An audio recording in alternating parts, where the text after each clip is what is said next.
Sibel Edmonds lives in suburban Washington and never expected to become, in the words of a Vanity Fair headline, an inconvenient patriot. She is a modern-day Paul Revere. She stood up and said, "This is wrong." And they told her to shut up, and she just kept on talking. And they told her to shut up again and took away her security clearance, took away her job, and she still just kept on talking. They have threatened me that they would put me in jail. Edmonds was born in Iran. One of her earliest memories, the Shah's secret police, Savak, searching her family's house in Tehran. Then the Ayatollah Khomeini's revolution. One time, Revolutionary Guards surrounded an 11-year-old Sibel and told her she would go to jail because her headscarf was not modest enough. Her family fled to Turkey. Sibel ended up in college in Maryland. Her languages include English, Farsi, Turkish, and Azerbaijani. After 9/11, Edmonds decided to go to the FBI. They did not have a single translator who could speak Turkish. She became a contract linguist, translating conversations, seized documents, and wiretaps of foreign officials under suspicion. And she discovered, in fact, that there had been serious security breaches which could jeopardize the work and jeopardize the investigations. And also that, in fact, there was a person that she was just convinced was a spy from another country.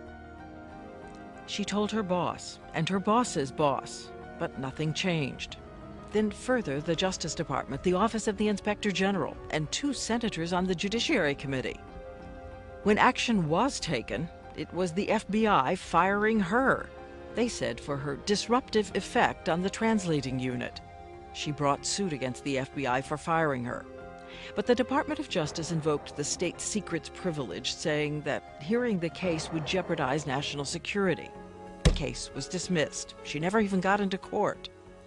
The government retroactively classified briefings that Edmonds had made to senators, yet she continued to speak out. Finally, the independent Office of the Inspector General, the OIG, investigated. Their report? Immediately classified by the FBI. But when an unclassified version was released, it confirmed Sibel's story. Quote, "Many of her allegations had bases in fact. We believe the FBI did not take them seriously enough, and that her allegations were, in fact, the most significant factor in the FBI's decision to terminate her services." Even with that report, the appeal of her case was denied. So she took her case to the highest court in the land. The Supreme Court declined to hear it. Her supporters cite the ultimate irony.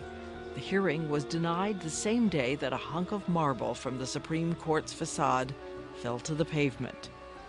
But her cause is not over.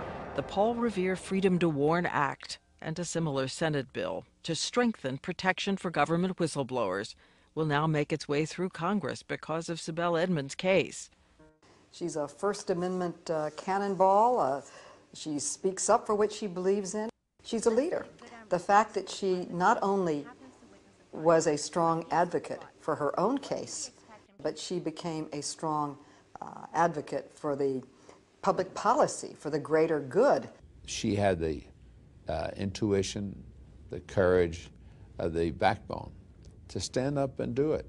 And we are very grateful to her. And the Penn Award is significant in that regard.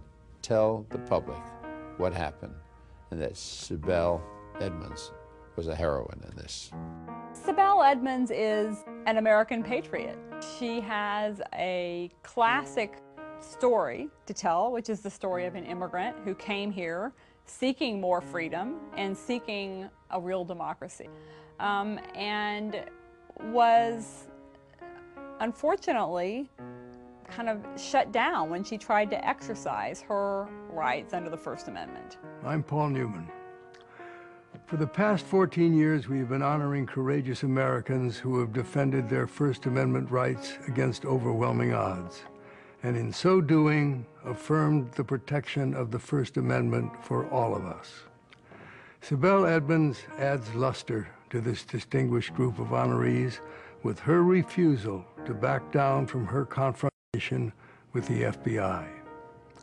In his straight-talking way, President Harry Truman said, "Whenever one American who has done nothing wrong is forced by fear to shut his mouth then all Americans are in peril. Sibel Edmonds would not let an intimidating FBI shut her mouth, and as a result suffered grievous consequences. But she has persevered, and we are better off for her sacrifices. PEN American Center is pleased to present Sibel Edmonds with the 2006 PEN Newman's Own First Amendment Award.